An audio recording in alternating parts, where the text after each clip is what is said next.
PO कभी निकला नहीं। मुझे पीओ बनना था, पीओ कभी निकला नहीं, पास भी नहीं पहुंचा, इंटरव्यू में नहीं पहुंचा भाई पीओ के कभी। इतना तगड़ा रिस्क भी ना ले लें कि if you are jumping out of the airplane without a parachute, that is not risk taking. Yes, suicide. समुद्र कौन पार कर पाएगा लंका जाने के लिए, सब बैठे हुए सोच रहे हैं। तो जामुन जी ने बोला उनसे, भाई काचू पिसाद रहा बलवाना। एग्री ग्रेड जब मेरा सिलेक्शन हुआ तो मुझे पता क्या लगा, भाई इसमें तो सब इकोनॉमिक्स फाइनेंस वाले बच्चे हैं, तो मेरा तो लास्ट रैंक होगा इन, तो भी अच्छा होगा। But when I got to know कि मेरा रैंक 5 है। बीएससी एग्रीकल्चर के बाद बैंक में क्यों जाना है? अगर बैंक में ही जाना होता है तो फिर क्यों ना बीए ही कर लिया होता है? सिंपल। हमें ये नहीं होता था कि आरबीआई जैसा कुछ है प्रिपेयर करना था, बैंक होता था। क्योंकि हम भी रिसर्च ओरिएंटेड थे तो हमारा ध्यान भी जीआरएफ वगैरह में ही जाती है। तो जब मैंने बैंक ज्वाइन किया तब मुझे पता चला कि अच्छा नाबार्ड भी है और आरबीआई भी है, बहुत अच्छी बैंक की जॉब होती है एक, वो आरबीआई में होती है। बट उसको हमने ऐसे नहीं सोचा कि उसमें हम भी जा सकते हैं। मैंने भी कभी नहीं सोचा और ना हमें कुछ पता था। लोग केवल वो देखते हैं कि वो स्केल 1 में क्या काम करने वाले हैं, वो ऐसे कंपेयर कर रहे हैं कैरियर को। आप आगे भी जाओगे बिकॉज सारे बैंक के सीएमडी ने कहीं ना कहीं स्केल 1 ही कैरियर शुरू किया था। हायर एस्पिरेशन या बिगर एस्पिरेशंस की बात करें तो what should any agriculture graduate prefer? Regulatory bodies या फिर यूपीएससी टाइप, या फिर UPSC type?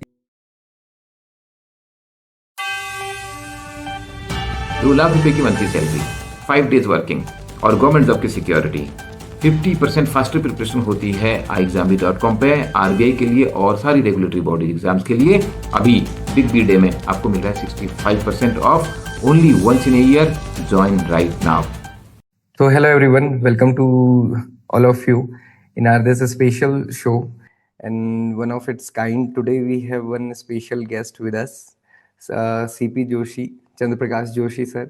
So presently, if we talk about कि current की बात करें तो CP Joshi sir is the founder as well as CEO of iExambi, and he is from the agriculture background. So his journey is very interesting, and हमें बहुत कुछ सीखने को मिलेगा और बहुत इंटरेस्टिंग। मतलब many a time we talk about the security या फिर स्टेबिलिटी की बात करते हैं तो वो एक जो चैलेंजिंग पाथ है वो थोड़ा सा आइडिया लगेगा सबको। तो मैं ना बताते हुए सर आपसे ही शुरू करते हैं। पहले तो आपका बहुत स्वागत है and thank you for coming to this channel. Thank you Kailash sir. खास बात यह है कि एग्जाम भी के चैनल में मुझे स्वागत करना मतलब मिल रहा है, तो I am happy to know that. और एग्री बी पर भी मैंने कुछ कुछ वीडियो पहले डाली होंगी, नॉट मच, शायद कुछ लोग जानते भी होंगे। But it is always great to connect with agri audience because generally agri audience ही मेरा सामना कम हो पाता है। यस। सो जो सबसे पहला क्वेश्चन आता है ना मेरे माइंड में, या फिर कई बार कुछ स्टूडेंट से डिस्कशन होता है, तो यही होता है कि आपने जो अपनी हायर एजुकेशन थी या फिर हम कहें graduation, post graduation and PhD भी एग्रीकल्चर में किया, तब graduation, post graduation and then PhD, उस टाइम पे आपके क्या एस्पिरेशन थे? उसी टाइम पे सारा कुछ सोच लिया था या फिर उस समय क्या कहाँ तक देखते थे उस टाइम पे? चलो, आप तो क्योंकि एग्रीकल्चर की बात कर रहे हो कि और आप और हम एक ही कॉलेज से पढ़े हुए हैं एग्रीकल्चर, पन्नगर से। तो पन्नगर इज ए मतलब renowned university in case of agriculture education. तो वहाँ आने के बाद तो वो कॉन्फिडेंस और वो एस्पिरेशंस दोनों बढ़ जाती हैं। बट अगर मैं उससे भी पहले की बात करूँ, क्योंकि हम तो और छोटी जगहों पे गांव में पढ़ाई करते थे ड्यूरिंग कॉलेज स्कूल टाइम, तो हम तो ये सोचते थे कि किसी दिन हमें नौकरी मिल जाएगी क्या। दैट वाज द क्वेश्चन, कि हमें कोई भी नौकरी मिल जाएगी क्या, मतलब will be that a reality one day. Because उस समय मुझे याद है एक बार जब बीपी सिंह प्राइम मिनिस्टर थे और हम लोग स्कूल में थे, 8 9 में होंगे, तो बड़ा आंदोलन चला आरक्षण के खिलाफ। मतलब हम्म। बड़े प्रोटेस्ट हुए, लोगों ने बोला अब नौकरी नहीं मिलेंगी लोगों को, तो हमें लगा हमें भी नहीं मिलेंगी। तो एक 6 महीने स्कूल ही नहीं गए थे, कुछ कुछ कुछ हुआ था, प्रोटेस्ट पूरा याद नहीं, 6 महीने 93 स्कूल नहीं गए। 94 का टाइम था। नहीं नहीं, ये पहले का है, ये 90 से पहले का होगा, मुझे लगता है 89 के अराउंड होगा, एट्टी अच्छा, नाइन 89 के अराउंड, यस। हाँ। तो हाँ, पॉइंट ये है 89 था के। ना कि अब आप स्कूल में हो, आप थोड़ा चीज़ों को समझ रहे हो, सडनली आपको बताया ही जा रहा है कि लोगों को नौकरियां नहीं मिल रही हैं और लोग अपने आप को आत्मदाह कर रहे हैं। मुझे याद है दिल्ली में एक कोई छात्र था, राजीव समथिंग, उन्होंने अपने पर आग लगाई क्योंकि नौकरियां नहीं मिल रही हैं। तो हमारे मन में डर बैठ गया कि हमें तो नौकरी नहीं मिलेगी, बड़ा हो गए। तो हम तो ये सोचते थे, तो वो तो बहुत दूर की बात है कि हाँ, पन्नगर में आने के बाद तो ये लगने लगा कि नौकरी तो मिल जाएगी, लेकिन करना क्या है ना, उतनी क्लियरिटी तो नहीं थी, उतनी क्लियरिटी नहीं थी। अब समय के साथ साथ वो क्लियरिटी आती है। तो किसी भी एजुकेशन में पहला, हम जैसे मिडिल क्लास के लोगों का रोल तो यही रहता है कि कैसे भी हम जॉब पालें। तो उसमें कोशिश कर रहे थे कि जॉब मिल जाए, जॉब मिल जाए, तो इसीलिए बैंकिंग सेक्टर में पहले जॉब मिल गई, बैंकिंग सेक्टर में हम्म। शुरुआत कर ली। तो आपकी शुरुआत अच्छी, क्योंकि ना स्टूडेंट्स को अभी तक बताया नहीं है कि आपकी हम्म। जर्नी क्या रही है। अगर आप एक बार अपनी जर्नी बता देंगे तो मुझे लगता है कि स्टूडेंट्स को समझना थोड़ा सा इजी हो जाएगा।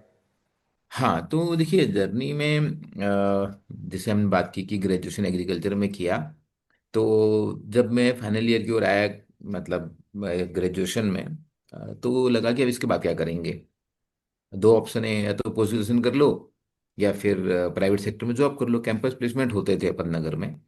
तो मुझे लगा नहीं, प्राइवेट सेक्टर में तो अभी अपने से एकदम से नहीं होगा, मतलब उतना बढ़िया शायद अपने को नहीं मिलेगा। तो हम ऐसा करेंगे कि पोस्ट ग्रेजुएशन कर लेंगे, लेकिन उसके बाद क्या करेंगे, फिर एकेडमिक्स, रिसर्च, ये सब। तो कहीं ना कहीं कन्वर्सेशन में और दोस्तों के साथ ऐसे आपस में बातें करते हैं, तो ये समझ में आया कि यार इससे अच्छा गवर्नमेंट जॉब की तैयारी करते हैं। तो क्या सबसे सही लग रहा है, बोले बैंकिंग जॉब ठीक लग रही है। तो बैंक की तैयारी करते हैं, बैंक पीओ की तैयारी करते हैं। तो I thought of doing bank PO. अब क्योंकि ग्रेजुएशन तो मिनिमम एलिजिबिलिटी है, उसके बाद ही आप दे सकते हो। हम्म। तो जब असली देने का टाइम आया तो ग्रेजुएट हो गए हैं, तो लगा कि अब इस बीच पीजी में तो एडमिशन ले ही लेते हैं। तो जेआरएफ का एग्जाम एग्जाम दिया और स्कॉलरशिप मिल गई। तो ये सबसे बढ़िया था, अब स्कॉलरशिप मिल गई तो घर से पैसा नहीं ले रहे हैं, हॉस्टल में रह रहे हैं, पढ़ाई कर रहे हैं, वो पीजी भी साथ में चल रहा है। बट मेन फोकस था कि बैंक पीओ निकालना है। यहाँ पे थोड़ा आप जो कहते हैं ना, आप कितना भी प्लान कर लो, लाइफ का एक डेस्टिनी होता है। तो हम्म। उस टाइम पे बैंकों के बोर्ड होते थे, this I am telling you around 2001। तो बैंकों के बोर्ड होते थे, लेकिन वो बोर्ड डिसॉल्व हो गए। बोले ओके। अब बैंक रिक्रूट कैसे करेंगे, पता ही नहीं है, किसी को नहीं पता है। तो ऐसा सरकार का प्लान था कि अब कुछ एक कॉमन एजेंसी बनेगी, and finally that is IBPS. But वो बनने बनने में कुछ एक डेढ़ साल निकल गया। अच्छा। तो फिर मैं पीजी इस बीच कंप्लीट हो गई, अब क्या करें। तो हमने अब यही सोच के पीएचडी में एडमिशन ले लिया कि अपना एकेडमिक्स तो ठीक है, कम से कम घर बैठने से अच्छा है। तो ये करेंगे, क्योंकि अब यूपीएससी की तैयारी तो कर नहीं सकते थे, सडनली वो इतना पाथ चेंज हो नहीं पाता है। और जॉब तो आएंगी, फिर तैयारी करेंगे, लेकिन इस बीच पीएचडी में एडमिशन ले लेते हैं, कॉलेज जाएंगे थोड़ा, घर पे बैठने से अच्छा है कि यू विल विन यूनिवर्सिटी। और आगे अगर किस्मत में रिसर्च और एकेडमिक्स में जाना होगा तो I am open to that, I love that. But the point ये था कि रिसर्च मेरा फेवरेट सब्जेक्ट रहा हमेशा, लेकिन जॉब कैसे मिलेगी उसमें, दैट वाज द क्वेश्चन। इसलिए हम्म। बैंकिंग मुझे अच्छा लगा। फिर आईबीपीएस का रिक्रूटमेंट होने लगा, तो हमने फिर जॉब भरी। तो वो आपके टाइम पे भी आईबीपीएस हो गया था? ये हाँ, हो ग्रेजुएशन गया आपका था। किस ईयर में था? ग्रेजुएशन तो मेरा 99 में था, लेकिन जब ये आईबीपीएस बना है दैट मस्ट बी अराउंड 2001, क्योंकि पीजी जब हुआ ना मेरा, तो पीजी के बाद हुआ ना, यहाँ पे पीएचडी कर रहा था मैं उन दिनों। तो हम्म। 2001 में आईबीपीएस बना होगा। तो फिर आईबीपीएस का एग्जाम एएफओ का मेरा निकल गया। ओके। और उस समय उतनी ज़्यादा तैयारी नहीं थी, क्योंकि अभी मैं पीएचडी में एडमिशन ले चुका था। बट पीओ के मुकाबले I was preparing for PO, ऐसा नहीं था कि मैं केवल एएफओ के लिए तैयारी कर रहा था। और जो भी रेलिवेंट एग्जाम आते थे मैं सबको अप्लाई करता था, जैसे मैं आज भी लोगों को बोलता हूँ, क्योंकि उसकी प्रिपरेशन में बहुत डिफरेंस है नहीं। तो फिर मैंने एएफओ का सिलेक्शन हो गया। तो काफ़ी कंफर्ट मिला कि चलो now I have A job. And bank job आज के डेट में तो थोड़ा सा उसकी वैल्यू, मार्केट वैल्यू में देख रहा हूँ, कम हो गई है। बट तभी तो फिर भी काफ़ी प्रेस्टिजियस थी, अच्छी सैलरी और अच्छा प्रोफाइल, और करियर में जो प्रमोशंस हैं, अगर आप बैंक जॉब की एक बेनिफिट देखो, if you compare with other job. कल मेरे एक एसएससी सीजीएल के एक स्टूडेंट से बात हो रही थी, वी डू 101 सेशंस ना। तो he is preparing for RBI. तो मैंने ऐसे ही पूछा, भाई क्यों, मतलब क्यों करना चाहते हो। बोला सर, मैंने पूरा कैलकुलेट किया, मेरे करियर में मुझे एक प्रमोशन मिलेगा बस, एसएससी सीजीएल। हम्म। बोला I will get only one promotion. तो क्या होता है कि शुरुआत के ना, कैरियर की शुरुआत में ये तो बहुत अच्छा लगता है कि I have a good relaxing life. हम्म। 2 साल वो रिलैक्स करके देखो ना आप, फिर आपको लगता है कि मेरा लाइफ में पर्पस क्या है। Because as we know Maslow hierarchy, no need hierarchy, we try to find out a purpose in life. तो यस। वो एक अलग चैलेंज हो जाता है। तो मुझे मतलब बैंक की जॉब में जो भी है डायनेमिज्म है, तो मुझे लगा कि बस ठीक है, अब ये जॉब लग गई, अपने जॉब करेंगे। उसी बीच में ना आरबीआई का भी फेज 1 दिया हुआ था। और मतलब माई डेस्टिनी अगेन, उसका फेज 1 भी हो गया। जब आरबीआई का मतलब फेज 2 दिया, उस समय मेरा सिलेक्शन तो हो चुका था बैंक में, बट ज्वाइनिंग नहीं हुई थी। फिर आरबीआई का एग्जाम दिया था and I joined been while bank. फिर उसके बाद इंटरव्यू कॉल वगैरह बाद में आई एंड फिर आरबीआई का इंटरव्यू भी दिया। I had good interview, good face 2 exam, तो आरबीआई में सिलेक्शन हो गया। तो मैं पहले बैंक में, कॉमर्शियल बैंक में काम किया। फिर उसके बाद सेंट्रल बैंक में काम किया।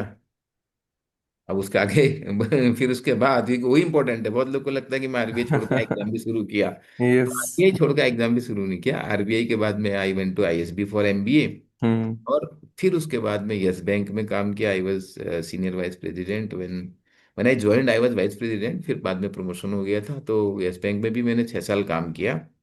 और उसके बाद लगा कि कुछ एंटरप्रेन्योरशिप करते हैं, बिकॉज बहुत कुछ सीखा उस तरीके का, innovation, business building in yes bank. And ऐसा लगा कि ये जो टेक आज की डेट में चीज़ें चेंज कर रहा है, तो we can do something out of our own learning and using this technology. तो एग्जाम भी का आइडिया आया, फिर एग्जाम भी शुरू किया। तो ये जब आपने एग्जामिनेशन दिया तब आपकी पीएचडी चल ही रही थी उस चल टाइम पे? रही थी, यस। तो हाँ, मैं आपकी पीएचडी पीएचडी। कंप्लीट नहीं कर पाया एक्चुअली, उस समय नहीं कर पाया। आरबीआई से बाद में छुट्टी लेके आया। मैंने कर ली कंप्लीट। तो पहले ओरिएंटल बैंक से छुट्टी लेके आया। उस समय मैंने most of the research work कर लिया था। हम्म। फिर सबमिट करने के लिए एक बार आरबीआई से भी लेके आया छुट्टी। ओके। तो मतलब ये जॉब के साथ ही कंप्लीट हुई पीएचडी? हम्म। हम्म। पीएचडी जब आपकी एग्रीकल्चर एक्सटेंशन में? पीएचडी हमारे यूनिवर्सिटी में उसको डेवलपमेंट कम्युनिकेशन बोलते हैं, पंतनगर में। आई थिंक अब शायद अब चेंज हो गया। हाँ। हाँ, अब हाँ, तो वो हमारे टाइम में डेवलपमेंट एग्रीकल्चर एक्सटेंशन के अंदर ही है क्योंकि वो डिपार्टमेंट सेम है, agriculture extension and department, communication. Yes, department same है। And hmm. My work was on indigenous technological knowledge and its usages in organic farming. हम्म। तो मुझे इंडिजिनस टेक्नोलॉजिकल नॉलेज में काफ़ी इंटरेस्ट था एंड आई थॉट कि it can be commercialise using organic farming. तो उस पर मैंने अपना रिसर्च किया था। ओके, उस टाइम पे ये हम्म। तो मुझे लगता है उस टाइम पे तो ऑर्गेनिक फार्मिंग भी बहुत नाइव कंसेप्ट रहा होगा। हाँ, कंपेरेटिवली नया था आज के हाँ। मुकाबले, बट सही बताऊं तो जितना हमको लगता था कि ऑर्गेनिक फार्मिंग का मार्केट बहुत तेजी से बढ़ेगा, हम्म। ये शायद नहीं बढ़ा। एक रीजन उसमें क्या हुआ कि ऑर्गेनिक सर्टिफिकेशन के इशू थे, हाँ। जो मुझे समझ में आया। हाँ, वो इशू तो है उसमें। तो हम्म। जो आपकी जर्नी रही, आपने पहले एएफओ ज्वाइन किया ओरिएंटल जी। बैंक में, उस टाइम पे वर्सेस आज के टाइम पे आपको क्या लगता है एएफओ जॉब का चार्म या फिर क्रेज कैसा है? उस टाइम पे कितना था? मैं एक बात बोलता हूँ, क्योंकि हम्म। कल एक बड़े सीनियर हैं आरबीआई में हमारे, काफ़ी सीनियर होते, तो उनसे काफ़ी देर बात हुई। मुद्दा कुछ और था लेकिन सर के पास टाइम था, तो काफ़ी देर बात हुई सर से। तो वो बोल रहे थे कि एक्चुअली सर ने भी आरबीआई से अर्ली एग्जिट लिया, because he want to pursue something, but not as early as me. 20 साल का जो टेनर मिनिमम पेंशन लेने वाला था वो कर लिया था। And he went for foreign studies etcetera. तो तब वो बोल रहे थे कि मैं अपनी फैमिली में किसी से बात कर रहा था, जेनजीज। तो बोलते हैं, और जेनजीज बोल रहे हैं कि अंकल हमको तो आपके जैसी लाइफ चाहिए, क्योंकि अब आपके पास काम कुछ है नहीं ऐसा, पेंशन आपको मिलती है, आपके पास बढ़िया फैसिलिटीज हैं। And he has actually done a lot of work in between. तो I don't know whether I should say, उन्होंने एक लेक्सस कार ली है अभी। ठीक है। ओ, हाँ, तो ओके। मुझे बोल रहे थे, हाँ तो होता ना एक लाइफ क्यों आदमी अपना करके एंजॉय कर रहे हैं। तो बोले यार, अपने सोचा यार 50 भी क्रॉस हो गए, अपने लिए तो कब लेंगे, ले लेते हैं, ठीक है। तो मेरी फैमिली में बच्चे बोलते हैं कि अंकल हमें तो आपके जैसे लाइफ चाहिए, तो आप क्यों ऐसा बोलते हो कि मतलब काम काम काम, गवर्नमेंट जॉब तो बहुत बढ़िया है। हम्म। तो what I am trying to say here, तो मैं उनको बोला था कि सर ऐसा है, grass is green on other side. Yes. तो जैसे एएफओ वगैरह क्या है, एएफओ बैंक पीओ, जिस जॉब में जाओ ना, people will crib about that job. I can guarantee that because I have worked इन commercial bank in RBI, a very comfortable job, and then in Yes Bank, new innovative bank that time। और RBI सबसे ज्यादा comfortable, relaxing, powerful, respected job है, very well paid. वहां पे हमने इतना क्रिप करते हुए देखा है ना लोगों को, इतना क्रिप करते हुए देखा है कि मतलब अनइमेजिनेबल है, क्योंकि मुझे लगता था कि भाई तुम्हारे पास काम कम है ना, तो तुम ये इतने ज्यादा यहाँ पे ऑफिस को गाली देते रहते हो। आई एम नॉट सेइंग कि exactly they were abusing, but they were creeping. ये वो ठीक नहीं है, ऐसा नहीं है भाई, कर दो, आप ही कर दो, आप ही का है बैंक। ये लेकिन बात है। तो ये ऐसे ही एफओ या कुछ भी है ना। तो देखिए यहाँ पे हमारे जो प्रोफेसर होते थे, आपको भी पढ़ाया उन्होंने, डॉक्टर वी कुमार। तो उन्होंने एक बार बताया जब हम कॉलेज में थे, अबाउट दिस, कोई सब्जेक्ट लेने पे बात हो रही थी कि कौन से सब्जेक्ट में पीजी करें, तो कहाँ स्कोप अच्छा रहेगा। तो उन्होंने किसी स्टूडेंट को, हमारी कोई बैचमेट थी, उसको बताया कि बेटा देखो, सब्जेक्ट का कोई अच्छा बुरा स्कोप या करियर नहीं होता, करियर आपका होता है। तो अगर आपको कोई चीज़ अच्छी लग रही है and you can build a career out of it, तो you think it that way. तो मेरे को नहीं लगता कि एफओ एज ए जॉब में कोई प्रॉब्लम है ना। And nowadays we have much more opportunities anywhere you can see. अगर आप गवर्नमेंट बैंक की बात करें, the the recruitment which is happening in scale 2, scale 3, scale 4, lateral recruitment, वो पहले कहाँ होते थे। तो आज अगर आप देखिए, आप अनएम्प्लॉयड हो, तो आप एफओ खराब है ये सोचने से पहले ही सोचो कि पहले मुझे एक स्टेप रखने को मिल रहा है। मैं ऐसे बोलूँगा कि अगर मैं एफओ नहीं होता ना, तो मैं आरबीआई की इंटरव्यू में उतना कॉन्फिडेंट नहीं होता। हाँ। When I yes. Went there, I was like I am a bank officer. आपको मैं पसंद आता है तो आप ले लीजिए, नहीं आता है तो मैं अपनी नौकरी करूंगा। ठीक है। तो I carry that confidence, and मेरे को है भी ना, अगर नहीं हुआ तो कोई बात नहीं यार, मैं तो अपनी नौकरी कर रहा हूँ, मैं सड़क पर थोड़ी ना हूँ। तो I always feel very oblige to Oriental Bank for giving me my first job, though it was about a year, less than years. तो वो है। फिर ऐसे ही आगे सीढ़ी बढ़ती रही। अब आरबीआई के बाद आईएसबी वाले मुझे लेते नहीं अगर मैं उस प्रोफाइल से नहीं होता, तो ये हाँ। होता है। तो इसलिए स्टार्ट कहीं से भी कीजिए आप, consider your situation, your condition, what is the best for you.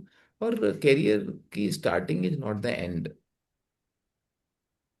है ना। तो एफओ बहुत अच्छा है, मतलब मैं तो बहुत कुछ सीखा एफओ की जॉब में। उसकी बात करूंगा तो आधा घंटा उसी की बात कर सकता हूँ अभी भी, because what I learn in that 10 months in branch, चाहे मतलब डीडी हाथ से बनाने से लेकर एएलपीएम में एंट्री करना, रिकनसाइल करना बुक्स को, लेजर्स को, क्योंकि हमारे टाइम में आधे लेजर्स मैनुअल थे, आधे लेजर्स कंप्यूटर पे थे, वो लोग काम करते थे मतलब। And I was a branch head also for about 3-4 days. आप सोचो मैं अभी 6 महीना हूँ बैंक में, क्योंकि हमारे ब्रांच मैनेजर के यहाँ किसी की डेथ हो गई थी, जो सेकंड ऑफिसर थे उनका भी कुछ अटक गया। मेरे को आरओ से फोन आया, will you able to run the branch, because I was only the third officer in the branch. हम्म। तो मैंने बोला कर लेंगे सर, पता मुझे कुछ नहीं है ठीक है, but that is the kind of exposure. तो मुझे पता है कि मैंने पता है क्या बोला, जब उस दिन डे एंड हुआ, जब डे एंड कर हम्म। टैली वैली करके, तो मैंने अपने स्टाफ को बोला, सब सब मेरे से बड़े ही थे ऑफकोर्स, एज वेज में, एक्सपीरियंस में। एक शेखावत जी तो बल्कि वो सिक्योरिटी वाले थे, गार्ड थे, लेकिन काफ़ी कंट्रोल रहता था उनका।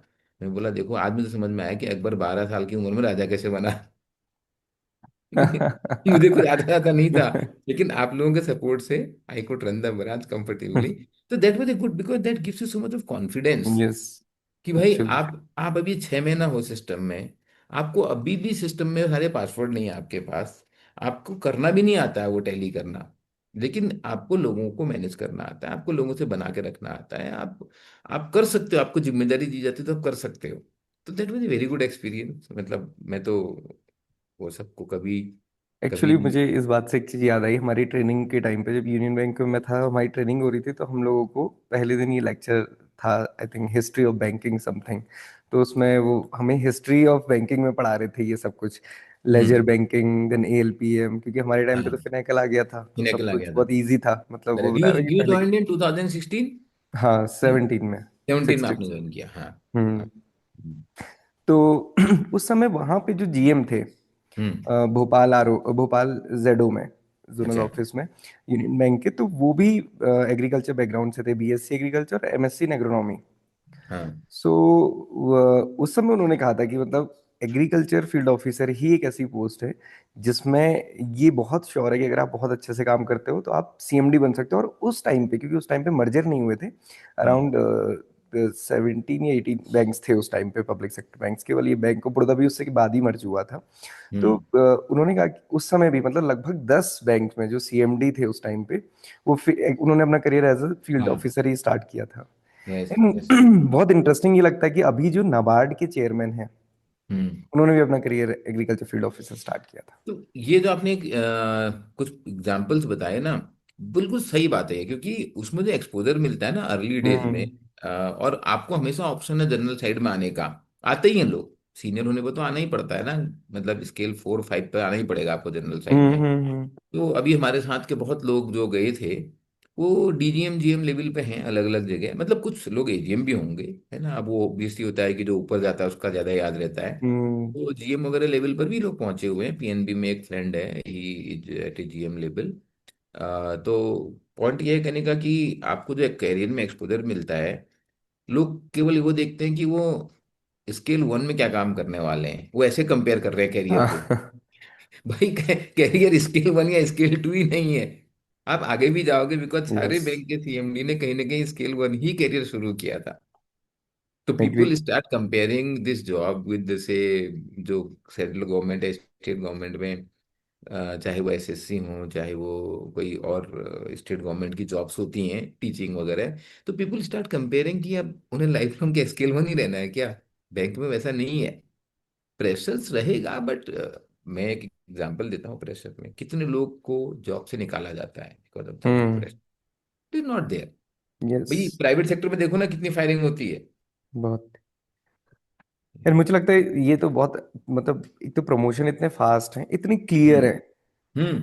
और मतलब एक्सपीरियंस तो है ही, तो और प्रमोशन वाला ट्रांसपेरेंसी है एंगल सिस्टम में। देख। यस सिस्टम में जो ट्रांसपेरेंसी है कि भाई, ट्रांसपेरेंसी। बहुत yes banking system is so transparent. आज आप देखिए जो रिक्रूटमेंट हो रहे हैं, एसएससी में ये फ्रॉड, वहाँ फ्रॉड, स्टेट गवर्नमेंट स्टेट में। गवर्नमेंट यस की तो पूछो ही मत। आज वैकेंसी आएगी 3 साल तक क्या होगा मालूम नहीं है। ठीक है। तो भाई अब आपको जो मैं ये बातें क्यों कह रहा हूँ, when I was also preparing I had all these thing in mind कि बॉस, मेरे पास ज्यादा टाइम तो है नहीं। भाई सबकी अपनी अपनी घर की आर्थिक स्थिति है, हमारी भी अपनी है। पापा रिटायर हो गए हैं, तो वी हैव टू सी कि हम कब तक अनएम्प्लॉयड रह सकते हैं। तो इससे अच्छा है कि चूज ए करियर। एंड मैं यही बोल रहा हूँ कि जब हमने भी चूज किया, ये तो बिल्कुल नहीं था मन में कि बस हमारी बैंक में जॉब लग जाएगी उसके बाद हम जिंदगी में कुछ नहीं करेंगे। ऐसा कहीं नहीं था माइंड में कि उसके बाद हम कुछ नहीं करेंगे। है? तो आज तो क्योंकि और पहुंचे अब हैं। मतलब एक बार अगर थोड़ा सा और पीछे चलें आप, उस समय तो उत्तराखंड नहीं था, उस समय तो यूपी था। तो यूपी में मुझे लगता है ये जो पहाड़ों वाला एरिया था, उत्तराखंड है जो अभी, ये तो वैसे ही बहुत मतलब लखनऊ से भी दूर था, और क्या। कनेक्टिविटी वाइज तो और ही दूर था। हम्म। तो उस टाइम पे मतलब ये कैसे थॉट आया, क्योंकि उस समय तो शायद कंबाइंड एग्जामिनेशन होता होगा कंबाइंड पंतनगर हमारे टाइम में तो यूनिवर्सिटी। हमारी तो डिग्री सारी यूपी की है। मेरी सारी अच्छा डिग्री यूपी की है। हाँ, पन्नगर वाली डिग्री भी यूपी की है, पीएचडी वाली डिग्री उत्तराखंड की है। ओके। तो तब कैसे थॉट आया कि मतलब बी एग्रीकल्चर करना है, मतलब ये ट्वेल्थ के टाइम पे ही सोचा था या फिर? नहीं नहीं, नॉट नॉट दैट वे। तो देखो अब होता क्या है कि अगर आप बायो साइड से हम्म हैं, साइंस पढ़ रहे हैं और मैथ्स नहीं है बायो साइड में, तो सब लोग मेडिकल की तैयारी करते हैं। तो हमने भी मेडिकल की तैयारी करी। मेडिकल में नहीं हुआ तो फिर एग्रीकल्चर में हो गया। और पन्नागर अच्छी यूनिवर्सिटी है पता था, तो इसलिए पन्नागर में एडमिशन ले लिया। एंड एडमिशन लेने के बाद तो समझ में आ गया कि बॉस, मतलब there is nothing to regret. Yes. समझ में आ गया मुझे एडमिशन लेने के बाद कि देर इज तो नथिंग टू ये रिग्रेट। तो काफी कॉमन पॉइंट हो गया, मतलब कि बायोलॉजी बैकग्राउंड से हैं तो उसके बाद फिर मेडिकल या पीएमटी, अभी तो पीजी, आई थिंक क्या बोलते हैं उसको, NEET PG, NEET sorry, PG तो पीजी के लिए, नीट का एग्जामिनेशन में नहीं हुआ तो इवेंचुअली लैंड करते हैं हर कोई बीएससी एग्रीकल्चर में। यस यस यस मतलब बाई यस। चॉइस बहुत कम की होती है। नहीं नहीं, ऐसी बट देखो सबकी जर्नी वैसी होती है कैलाश, देखिए, लेकिन अंतर क्या है। मतलब आप हम कोई भी, एक होता है कि कई बार ना लोगों को लगता है बस अब मैं सेट हो जाऊं कैरियर में, हम्म ये एग्जाम निकाल लिया अब मैं सेट हो जाऊं। तो मैं बहुत लोगों को ना, भाई सेट वेट कुछ नहीं होना है। Life is a yes. Dynamic, we are living beings. रोज सीखते रहो, करते रहो, आपको मजा आएगा, आगे बढ़ते रहो। तो सेट क्योंकि नहीं होना। एक्चुअली यहीं पे ना जो आपने कहा ना कि सेट हो जाए, क्योंकि क्या होता है जब एग्रीकल्चर में भी एडमिशन लेते हैं, तो अभी भी जब मैं स्टूडेंट से बात करता हूँ कई बार उनको लगता है कि सर, क्योंकि वो तो हुआ नहीं, पीएमटी या फिर नीट तो हुआ नहीं, तो उनको लगता है कि वो सेट नहीं हो पाए हैं, अभी ये हाँ। स्ट्रगल चल रहा है, यहाँ पे कैसे फिट हो खुद को। तो वो तो भी एक थोड़ा सा लगता है कि टसल जो चल रहा होता है। नहीं, ये आपने ना बहुत अच्छा पॉइंट बताया। मतलब this is a very very important point, not only in case of agriculture education, any education. हम्म कि अब देखो जो नहीं हुआ, मतलब एक अमिताभ बच्चन ने कहीं ऐसी है कुछ पंक्तियां बोली हैं, वो बोलते हैं, उन बाबूजी ने बोली है, वो अपने हाँ हरिवंश राय बच्चन के लिए बोलते हैं कि बाबूजी ने बोली है कि जो अपने मन का हुआ बहुत अच्छा, जो अपने मन का नहीं हुआ वो उससे तो भी और अच्छा भला। क्योंकि वो उसके मन का है। है ना, और हाँ। वो मुझसे ज्यादा जानता है। उन्होंने अच्छे से मतलब अच्छे से वो पोएट के जैसे बोली है, मैंने उसको केवल शाब्दिक अर्थ बताया। तो ये समझना बहुत जरूरी, पता है क्यों है? क्योंकि अगर आप आत्मसात नहीं करोगे ना उस चीज को, उसको आप समझोगे नहीं कि ये मेरा है। If you hmm. Don't belong to it, if I don't belong to agriculture, so agriculture will never belong to me. Yes, exactly. अगर मैं ये सोचता रहूंगा हमेशा कि यार क्योंकि मैं मेडिसिन पढ़ता तभी मैं कैरियर हम्म। बना सकता था, तो मैं हमेशा मुझे अपने में गैप लगेगा। बट अगर मैं चाहे एग्रीकल्चर पढ़ाऊँ, चाहे मैं बीए हिस्ट्री हूँ, whatever it is, but I have to know कि I am good in that and I have to like that. और अगर मुझे इतना ही किसी चीज में मतलब होता है कई बार, there are certain things we may not like, तो फिर नहीं जाना चाहिए। चाहे वो एएफओ की जॉब हो, चाहे एग्रीकल्चर एजुकेशन हो, चाहे कुछ भी, चाहे कुछ। प्राइवेट सेक्टर जैसे हम बोल रहे हैं। I have never this thing कि प्राइवेट सेक्टर की जॉब खराब है या एग्रीकल्चर खराब है या ये सब्जेक्ट अच्छा नहीं है। तो वही जो मैं प्रोफेसर ने सिखाया था कि करियर तो आपको बनाना है, इफ यू कैन लर्न तो आप बना सकते हो। तो ये बिल्कुल नहीं होना चाहिए कि ये जो नहीं है हुआ नहीं हुआ, it is okay, something better is there, और उसके लिए आप प्रयास करो। उसके लिए प्रयास करने के लिए जो आप आज कर रहे हो उसमें आपको एक्सेल करना है। तो हम्म। देखो मैं साथ में ये भी ऐड करूंगा कि बार लोगों को लगेगा अच्छा वो मतलब मैं इतना रैंडम नहीं था कि ऐसे ही हो जाता है चीजें। तो जब मैं एग्रीकल्चर पढ़ रहा था तो I was always good in my studies, among the toppers in the class. तो हम्म। आगे भी चल के मतलब चाहे हम आरबीआई में भी गए, तो वो कहीं ना कहीं आप बेस्ट परफॉर्मेंस में रहे तो उसको आपको कॉन्फिडेंस बढ़ता चला जाता है। मैं हम्म। आरबीआई कभी नहीं छोड़ पाता अगर मैं आरबीआई में स्ट्रगल कर रहा होता ना, अगर आप बहुत पीछे हो रहे होते, आपको प्रमोशन नहीं मिल रहा होता, आपको अच्छे डिपार्टमेंट नहीं मिल रहा होता, आपको रिकग्निशन नहीं मिल रहा था, आप कहते बेटा यहीं बैठे रहो, जिंदगी कट जाएगी। यस। ऐसा हाँ, फिर वो खुद पे कॉन्फिडेंस नहीं आता कि अगर हम कर रहे हैं। कहीं और चले गए तो पता नहीं क्या होगा। हम्म। बट यहाँ पे ना, जैसे क्योंकि आपका तो मतलब स्टार्टिंग में जैसे आपने ही बताया कि पहले एमएससी कर लेते हैं, फिर साथ में बैंकिंग की प्रिपरेशन की, फिर ये आरबीआई कहाँ से आया पिक्चर में? मतलब नाबार्ड भी ऑर्गेनाइजेशन है, और वो तो ज्यादा एग्रीकल्चर रूरल डेवलपमेंट के लिए, और क्योंकि ये हम एआईएफआई उनको बोलते हैं, तो वो क्यों नहीं, आरबीआई ही क्यों? जब मैं आरबीआई गया तो किसी ने मेरा प्रोफाइल ऐसे ही देखा। तो हम्म। बहुत कम ही लोग आते हैं एग्रीकल्चर वाले, अपने बैच में तो मैं अकेला ही था। तो लेकिन आते हैं, मतलब अभी हमने रिसेंटली एक इंटरव्यू किया था, I am forgetting the name of that girl, मैंने ही वो जोया। किया। हाँ, जोया, जोया का। जोया जोया जोया, हाँ। हाँ जोया। सो जोया का मैंने इंटरव्यू किया था उस समय, तो वो भी एग्रीकल्चर बैकग्राउंड से, उन्होंने भी क्लियर किया। लोग क्लियर करते हैं। हमारे हाँ। बैच में एक एग्रीकल्चर साइंस वाला नहीं था, एग्रीकल्चर इंजीनियरिंग वाला एक और था। Okay. He from the agriculture engineering side, वो है अभी भी जीए में अभी। तो मतलब बाई चांस एक्चुअली कुछ टाइम पहले, करीब 6-7 महीने पहले की याद होगी, ही कॉल्ड मी अचानक से, हम्म। और सालों से बात नहीं हुई थी। तो वो दोनों हस्बैंड वाइफ आरबीआई में हैं, तो मैंने फ़ोन उठाया, मेरे पास नंबर सेव था। तो मैंने बोला हाँ कैसे फोन किया? तो बोला सामने 4 नए बच्चे बैठे हैं, ये सब तुमको पहचानते हैं, नए ग्रेड भी ज्वाइन किए हैं, ठीक है। मैंने कहा हमको तो बहुत लोग पहचानते हैं। ठीक है, नहीं बोला मेरे ऑफिस में तो यही लोग आए। तो मैंने बोला इसी बहाने बात कर लेता हूँ। तो हमने ऐसी 2-4 मिनट बात बात करी। तो मैं भी कहीं बाहर था and he also may have other meetings, तो ने बोला चल बात करेंगे बाद में। तो ये चीज में, he was from agriculture background, थे कॉमन कनेक्शन याद रहता है ना, वो एग्रीकल्चर इंजीनियरिंग वाले थे, I think from Orissa university है। तो तो पॉइंट ये है यहाँ पे, तो मैं जब आरबीआई गया तो किसी ने मेरे से कहा अच्छा आप यार नबार्ड क्यों नहीं गए, आरबीआई क्यों आए? हम्म। मैंने, हाँ मैंने बोला sir as if I had option. मतलब मेरा कौन सा दोनों जगह सिलेक्शन हुआ है कि मैं यहाँ पे क्यों आए पूछ रहे हो? तो मेरे को तो ये भी याद नहीं कि मैंने नबार्ड का एग्जाम दिया। I don't remember, I doubt मैंने दिया होगा। क्योंकि वाई हाँ। आई डाउट, क्योंकि मेरा तो वो था ना, प्री जितने हो भर दो। देखो हम्म। आज हमें सब पता है कि नेफिड क्या है, नबार्ड क्या हाँ। है, यस। ईसीजीसी क्या है, लेकिन जब हम पढ़ रहे थे ना हमें भी कुछ नहीं पता था। कुछ नहीं पता था हमें, एग्जाम आया, बैंक का है, एलिजिबिलिटी है, कौन रीजनिंग वगैरह पूछा जाएगा, हम पीओ की तैयारी कर रहे हैं, चलो भाई इसको भर देते हैं। बिल्कुल सही बात है। और पता है, एक्चुअली बात यही नहीं है कि आप तो बहुत पहले से हो, हम आपके बहुत बाद में, मतलब 2011 में मेरा ग्रेजुएशन शुरू हुआ था। हमारी पूरी ग्रेजुएशन के टाइम पे ही भी हमें ये हम्म। नहीं होता था कि आरबीआई जैसा कुछ है प्रिपेयर करने वाला, बैंक होता था। और बैंक करेक्ट। की 2011 करेक्ट। तक बीच में कैंपस प्लेसमेंट शुरू हुए थे, 11 में हाँ। फिर से आईबीपीएस बना। तो हमें भी ये लगता था मतलब ये पता ही नहीं था आरबीआई जैसा कोई इंस्टीट्यूट है। और क्योंकि हम भी रिसर्च ओरिएंटेड थे तो हमारा ध्यान भी जीआरएफ वगैरह में ही जाता था, इधर जाता ही नहीं था बैंकिंग साइड भी। तो ये तो जब मैंने बैंक ज्वाइन किया तब मुझे पता चला कि अच्छा नाबार्ड भी है और आरबीआई भी है। नाबार्ड पता था ऑर्गेनाइजेशन है, बट रिक्रूटमेंट होती है ग्रेड ए लेवल में और आरबीआई में ग्रेड बी होता है, ये नहीं पता था। किसी ने एक मुझे बार भी कुछ बताया नहीं कि पता। बहुत अच्छी बैंक की जॉब होती है एक, वो आरबीआई में होती है, बट उसको हमने ऐसे नहीं सोचा कि उसमें हम भी जा सकते हैं। बिल्कुल, आप जो आप बोल रहे हो मैंने भी कभी नहीं सोचा और ना हमें कुछ पता था। इनफैक्ट मुझे याद है सिलेक्शन होने के बाद भी, तो सिलेक्शन होने के बाद अब क्योंकि मैं डिपार्टमेंट में पीएचडी कर रहा था, आप जानते हो डॉक्टर कश्यप हाँ, सर डीन पढ़ाते थे उस समय, आप तो डीन है। सर। तो सर हम्म। तभी पढ़ाते थे, मतलब उनने मुझे कभी कोर्स नहीं पढ़ाया because sir was mostly in research, but एक ही हम्म। डिपार्टमेंट है तो पता लग जाता था। तो उन्होंने मेरे को बताया तुमको पता है सीपी अब ना you will be eligible to fly, and उन दिनों flight was a big thing. तो हाँ। मैंने कहा नहीं सर, क्योंकि मतलब flying was a big thing those days, क्योंकि उस समय प्राइवेट एयरलाइन एक जेट होती थी, तीन ही एयरलाइन थी, जेट सहारा और एयर इंडिया। तो ये डेक्कन वगैरह तो बाद में आई, फिर लो कॉस्ट एयरलाइन तो थी नहीं। मतलब मगर ऐसे आपको ऐसे बताऊं कि अगर मैं दिल्ली व हैदराबाद जाऊंगा, I was posted in Hyderabad, तो एक रिटर्न टिकट में मेरी महीने की salary is not enough. Okay. Yes. This एक मच। बार हम एक बार हम आरबीआई के एलएफसी में शिमला गए थे, मैं और मेरी wife, and my return ticket me and my wife both was 55,000, and उस समय हमारी सैलरी 12,000 थी। ओके। तो आप समझ सकते हो कि फ्लाइंग वॉज सो कॉस्टली।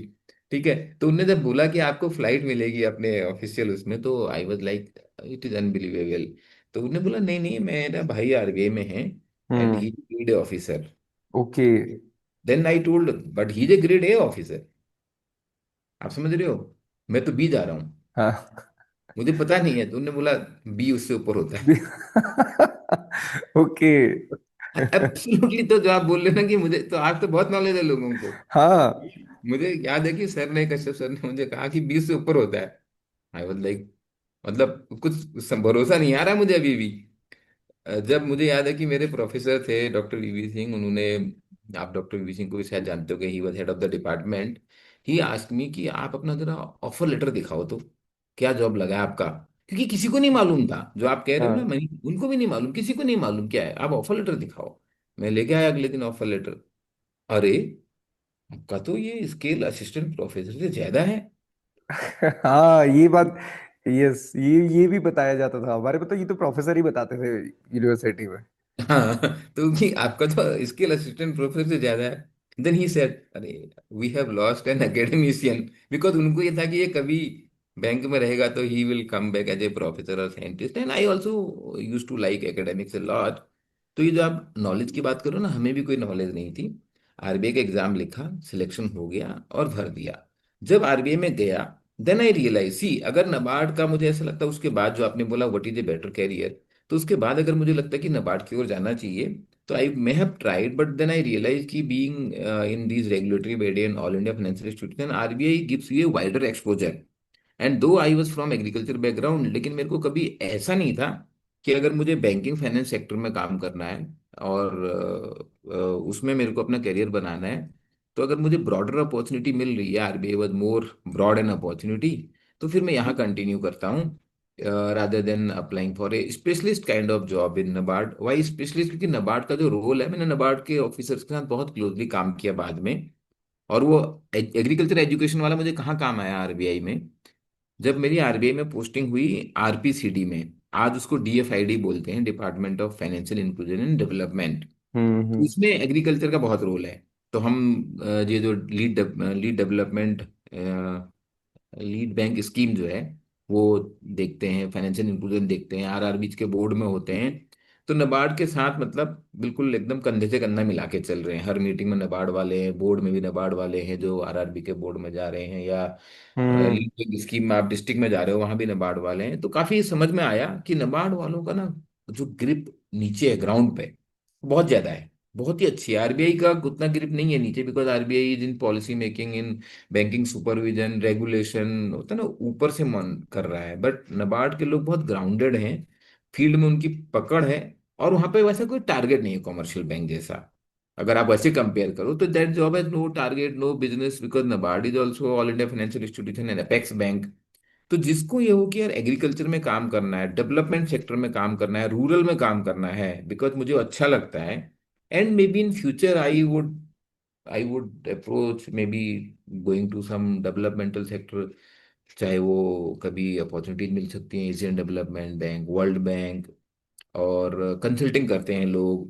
तो उस टाइप का होता है। पोस्ट रिटायरमेंट भी people do consulting, people go to मतलब writing books, people do some research.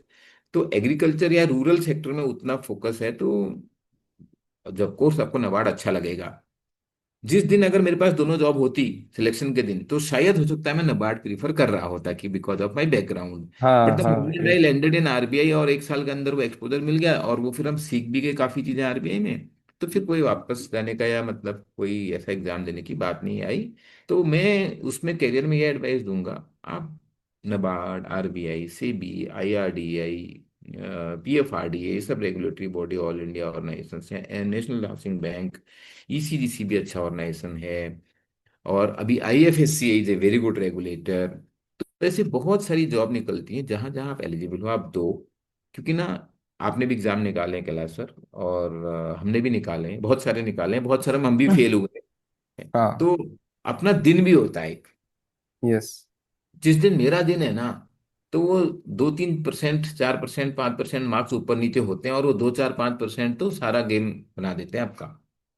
ये तो मैंने फील किया है। That is your destiny. Hmm. That is your, मेरे मतलब मुझे 2-3 एग्जाम बहुत अच्छे से याद है। ओरिएंटल बैंक में तो I was not that confident I will get it.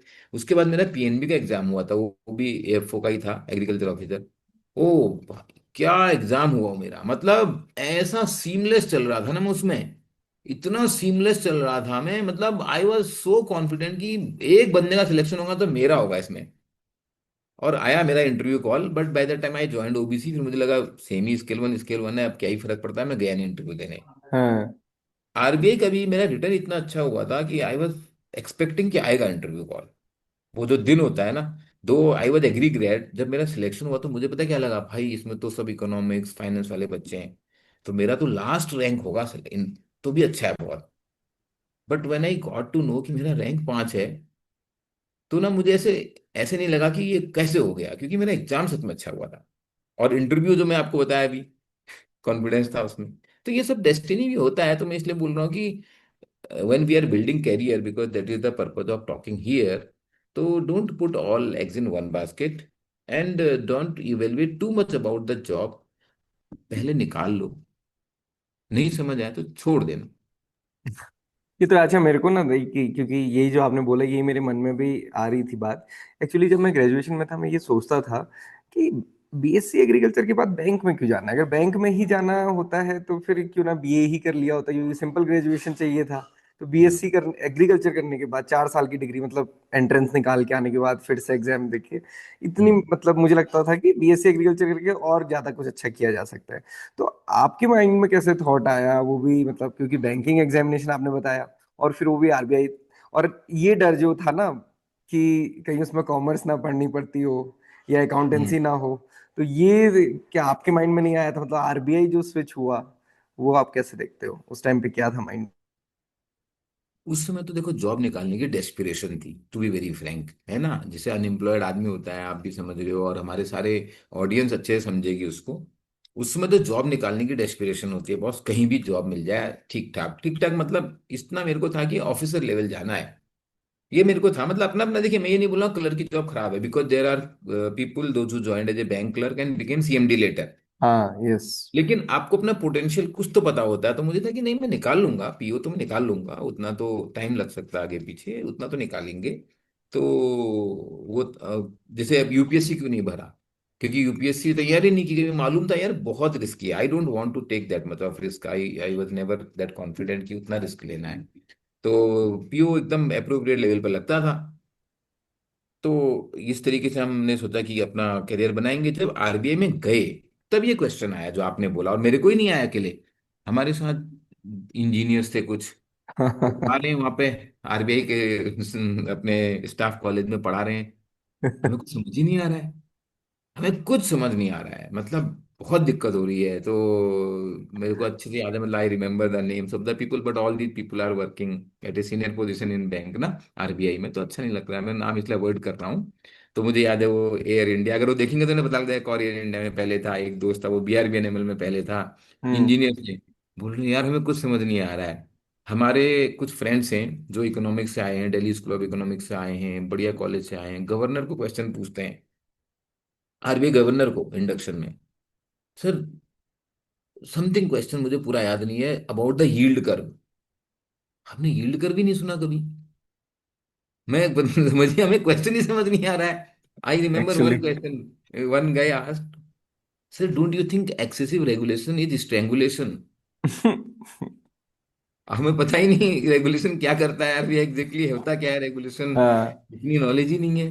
तो अपने सोच रहे हैं यार हम ही बेवकूफ है, हमें क्यों बैठाया इस क्लास में और ये लोग क्यों बैठे हैं और हम एक साथ बैठे हैं, कल को बैंक में नौकरी कैसे करेंगे साथ में। तो क्लास खत्म होने के बाद हम साइड में आके 4 5 लोग, फिर वो जो सर पढ़ा रहे थे डेरिवेटिव, उन्होंने अपना बैकग्राउंड बताया। मैं भी MSc मैथमेटिक्स हूँ।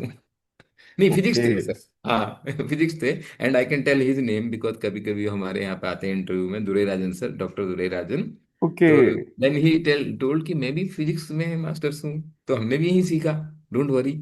तो वैसा होता था। तो आपने जो बोला ये ऐसा लगता है, बट जरूरी नहीं है कि आपको कॉमर्स या CA होना है इसके लिए। When I was later in bank inspection, लोग मेरे को कहते थे सर आप CA हो।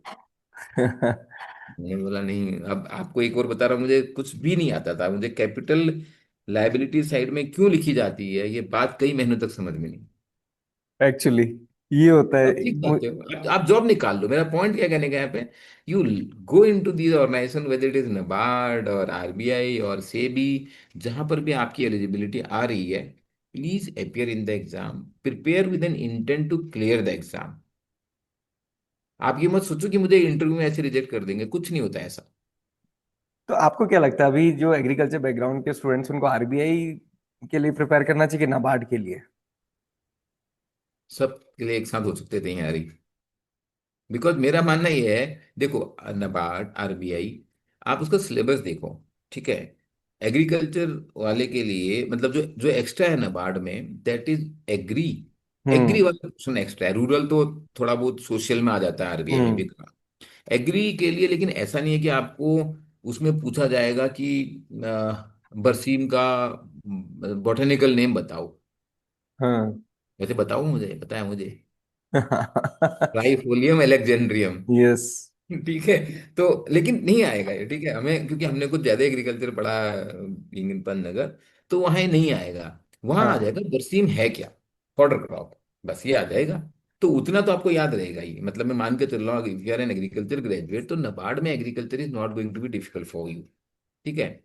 RBI में क्या होता है, अगर मैं RBI में बोलूँ, थोड़ा बहुत आता है जो फाइनेंस, जिसको हम कोर फाइनेंस बोलते हैं, रिसेंटली ऐड किया है अकाउंट्स वगैरह। But I am giving another example here, and that interview is live in our target RBI channel, all India rank 1, last year का RBI grade yes. B panel है ना। I asked him this question because he is also an engineer. मैंने बोला यार हम्म। Finance कितना पढ़ा। बोला sir मैंने ज्यादा नहीं पढ़ा, क्योंकि मुझे लगा यार फाइनेंस में उतना होगा नहीं मेरे से, तो बाकी चीजों पे ध्यान देता हूँ।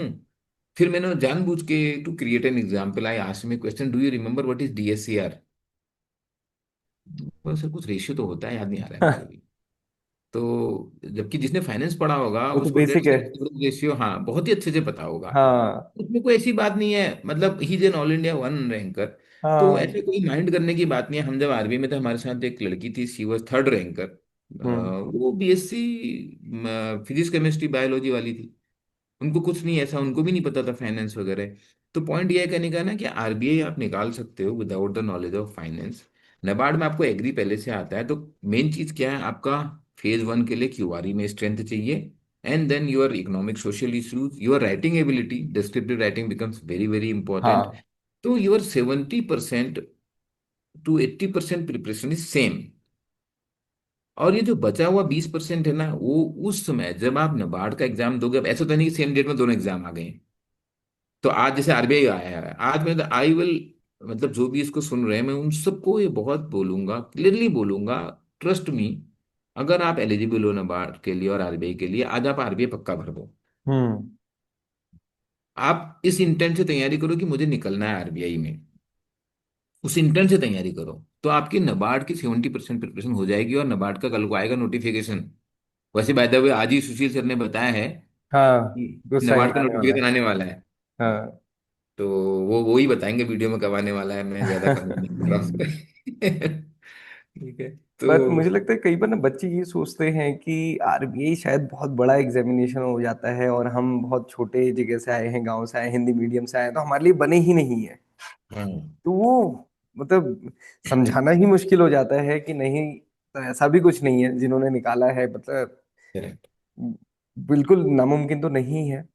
और अगर हम इसको ऐसे समझें कि क्या डिफरेंस होता है, मतलब आरबीआई के वर्किंग कल्चर, क्योंकि आपने तो ओरिएंटल बैंक में भी काम किया और फिर आरबीआई में भी किया, तो आपको क्या लगता है कि दोनों में क्या डिफरेंस, और ऐसा क्या डिफरेंस है जो मोटिवेटिंग हो सकता है? देखिए वर्किंग कल्चर में तो बहुत डिफरेंट है, क्योंकि जैसे हम्म। आप बैंक में काम कर रहे हैं, बैंक जो है वो कॉमर्शियल एंटिटीज हैं। And every public sector bank, देखो आप पब्लिक सेक्टर बैंक में क्या है, आपकी जॉब सेफ है, क्योंकि ये सरकारी है तो इतना तो हो जाता है, unless you hmm. Do something very very wrong. वो तो आईएएस ऑफिसर को भी निकाला जाता है आज यस। की डेट में, ठीक है। तो उससे उससे ज्यादा तो अब मतलब क्या ही बोल सकते हैं। तो otherwise your job is secured, but आपको क्या हो सकता है, वर्क प्रेशर आ सकता है, because there are customer service, there are targets, है ना। कभी कभी हो सकता है आपको एक्सट्रीम सिचुएशन में ऐसे ट्रांसफर फेस करने पड़ जाए जो आपको पसंद ना आए, बट वो तो आरबीआई में भी हो सकता है। आरबीआई में ऑल हाँ। इंडिया ट्रांसफर होते हैं। तो ये बैंक, अब ये सरकारी जॉब अगर आप कर रहे हो, तो भाई अब आप आईएएस ऑफिसर बन गए, आपकी पोस्टिंग हो गई, आप तमिलनाडु कैडर में हो, आप नॉर्थ इंडिया के हो, and you are posted somewhere in Tamil Nadu, in a district Chidambaram, तो भाई आपको भी वहां पे दिक्कत होएगी, even if you are a district collector. तो वो मान के चलना है कि भाई अगर मुझे ये सरकारी नौकरी करनी है तो there are some pros and some cons, ये चीजें मुझे लेके चलनी है। अब इसको अगर हम कंपेयर करें कमर्शियल बैंकों से, रेगुलेटरी बॉडीज या ऑल इंडिया फाइनेंशियल इंस्टीट्यूशंस, इनके ऑफिस एक तो शहरों में है, स्टेट कैपिटल्स में है, पोस्टिंग वहां पे होती है। और दूसरा हम्म। कि ये कमर्शियल नहीं है। आरबीआई तो थोड़ा अलग ही लेवल पर है, क्योंकि RBI is the only only organization which is not dependent on government budget also. Yes. RBI का करेक्टर बहुत ही अलग हो जाता है, इसलिए क्योंकि अब जैसे नबार्ड भी है, उसको कहने के भारत सरकार से बजट लेना होता है। हाँ, अब आरबीआई क्या करता है, जो बचा हुआ होता है वो भारत सरकार को देता है, और वो गवर्नमेंट बचा को हुआ देता है। अमाउंट कितना ह्यूज होता है, 2 लाख 2.5 लाख करोड़, मतलब करोड़, यस। जो भारत सरकार के बजट का हिसाब किताब को ही हिला देता है। तो वो उतना बड़ा अमाउंट होता है, तो that is out of the statute. मतलब मैं ये नहीं बोल रहा हूँ कि आरबीआई ऐसा महान ऑर्गेनाइजेशन है जो ये प्रॉफिट पैदा करता है। वो एक तरीके की accounting entry, I am not going into the detail, लेकिन आरबीआई के अंदर वो सच में एक काइंड ऑफ इंडिपेंडेंस है, बिकॉज पैसा भी एक इंडिपेंडेंस देता है। And RBI is a central bank in addition to separate regulatory body, and मेरी जानकारी के हिसाब से strongest central bank among the major economies. हाँ। यस। आसपास भी नहीं फटकता कोई। तो नहीं, ये तो है खैर, ये तो कंपैरिजन हमने कहीं देखा है कई सारे कंट्रीज के सेंट्रल हाँ। Bank versus R RBI. Yes तो एंड उसमें आपको ना, तो कैलाश सर ऐड करता हूँ, तो हम्म। उसमें क्या है, जो एक्सपोजर मिलता है इसलिए आपको आरबीआई की जॉब में। और हम्म। ऐसा नहीं कि काम का, देखो काम कर भी, मेरी जो सर से बात हो रही थी वो कह रहे थे यार, ये लोग बोलते हैं आराम है, मैं कहता आराम क्या है, मैं तो 50-50 घंटे इन वीक काम करता आरबीआई में। ऐसा नहीं है, काम अगर करना चाहो तो there is an number of things to do. मतलब मैं आपको ऐसे बताता हूँ, जब मैं आरबीआई में था, रात में 1 बजे तक हम इंस्पेक्शन में बैठे हुए थे, एक दिन that was on A Saturday.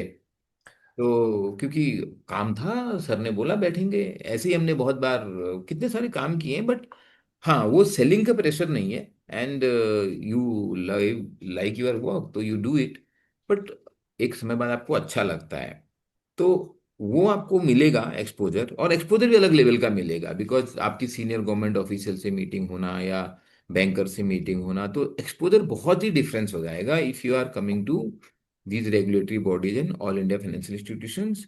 लेकिन इसमें भी जैसे मैं बताऊं तो थोड़ा छोटे से, आरबीआई थोड़ा बड़ा है, बेहीमोथ है। हम्म। नबार्ड में जो क्लोजनेस है वो ज्यादा है, ठीक है, ओके। थोड़ा ज्यादा, हाँ थोड़ा क्लोज है ना, छोटा कंपेरेटिवली छोटा हेडकाउंट है, कम है। हाँ। हाँ सेबी में और ज्यादा है, और सेबी ज्यादा मुंबई ओरिएंटेड है, क्योंकि बहुत सारे बच्चे सेबी के लिए भी हाँ एलिजिबल हाँ, होते हैं। वो तो। और सेबी तो बहुत डायनेमिक है, क्योंकि मार्केट डायनेमिक है, stock market is very dynamic, तो सेबी में वर्क का प्रेशर भी ज्यादा आता है उसके चलते थोड़ा। तो इसमें क्या है, थोड़ा थोड़ा थोड़ा डिफरेंस है। मेरा पॉइंट ये है कि कॉमर्शियल के मुकाबले रेगुलेटरीज में बहुत डिफरेंस है, फिर अमंग द रेगुलेटरी थोड़ा थोड़ा थोड़ा डिफरेंस है। बट ये सब हम कंपेयर तब करें जब हमारे पास सारे ऑप्शंस हों।